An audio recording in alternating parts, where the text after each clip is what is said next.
इंसान की सबसे बड़ी जंग किसी और से नहीं बल्कि अपने ही आराम से होती है। आराम पहली नजर में सुकून और चैन का एहसास देता है, मगर यही सुकून धीरे धीरे इंसान की सोच, हिम्मत और सपनों को खोखला कर देता है। यह एक ऐसा मीठा जहर है जो इंसान को जिंदा रहते हुए भी बेहिस बना देता है। आराम आपका दोस्त नहीं बल्कि आपका सबसे बड़ा दुश्मन है।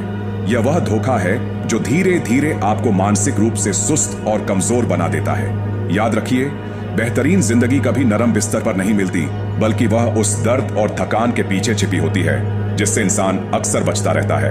वह पल बेहद खतरनाक होता है जब इंसान खुद से कहता है आज मन नहीं है या कल से पक्का शुरू करूंगा। दरअसल उस समय आपकी कामयाबी नहीं बल्कि आपके अंदर बैठा डरपोक इंसान बोल रहा होता है जो आपको साधारण बनाए रखना चाहता है।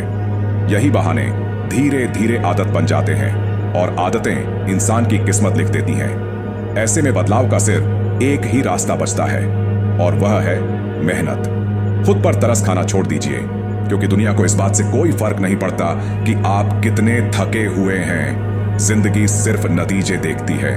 जब इंसान जानबूझकर वही रास्ता चुनता है जो मुश्किल हो, जब वह उस काम को करता है जिससे उसका दिल घबराता है, तभी उसकी मानसिक सीमाएं टूटने लगती हैं। जिस दिन आप आराम पर मेहनत को तरजीह दे देते हैं, उसी दिन आपकी पहचान बदलने लगती है। आप भीड़ का हिस्सा नहीं रहते बल्कि एक मिसाल बन जाते हैं। दरअसल सीमाएं कोई हकीकत नहीं होती, बल्कि ये सिर्फ एक वहम है जिन्हें इंसान ने खुद अपने चारों ओर खड़ा कर रखा होता है। याद रखिए, कामयाबी कभी आराम की गोद में नहीं पलती।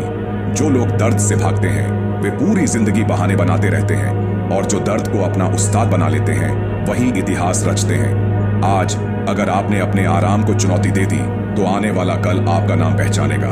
अब फैसला आपके हाथ में है, आसान जिंदगी चुननी है या मजबूत और यादगार पहचान। अगर यह कहानी पसंद आई हो तो लाइक करें, शेयर करें और सब्सक्राइब जरूर करें।